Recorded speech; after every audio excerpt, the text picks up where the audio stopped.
হচ্ছে মাংস, তারপরে দেওয়া হচ্ছে পেঁয়াজ টমেটো, দেখে নিন যাতে দেওয়া আছে, তারপরে তেল দেওয়া হলো, তারপরে পেঁয়াজ দেওয়া হলো, তার আগে একটু কিছু দেওয়া ছিল সেগুলো ভুলে গেছি বলতে, কাইন্ডলি একটু জুম করে দেখে নেবেন।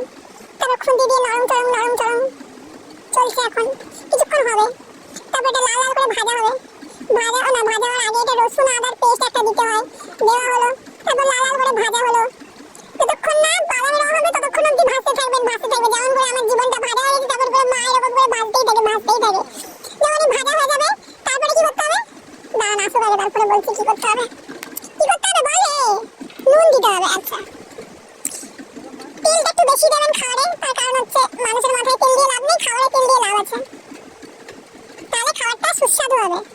তারপরে টমেটো কুচি দেবেন, দাঁড়ান আমি তো দেখতে পাচ্ছি না, আগে বলে দিচ্ছি, টমেটো কুচিটা দেবেন, ঠিক আছে।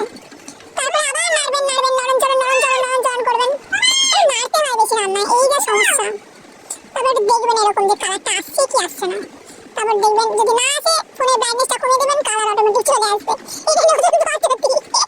তারপর আবার নাড়বেন, ব্রাউন কালারটা তো আনতে হবে। ব্রাউন কালার আনার পর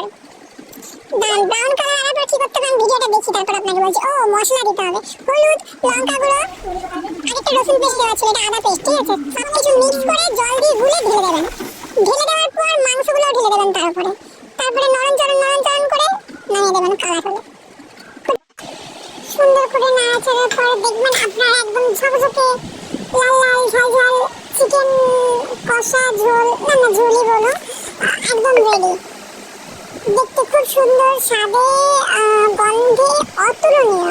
তারপর যদি দেখেন রান্না করতে আপনি খুব ক্লান্ত হয়ে গেছেন, একটু আইসক্রিমও খেয়ে নিতে পারেন, দেখতে পাবেন লাস্টে আমিও খেয়ে নিচ্ছি, তারপর আবার রান্না করবেন।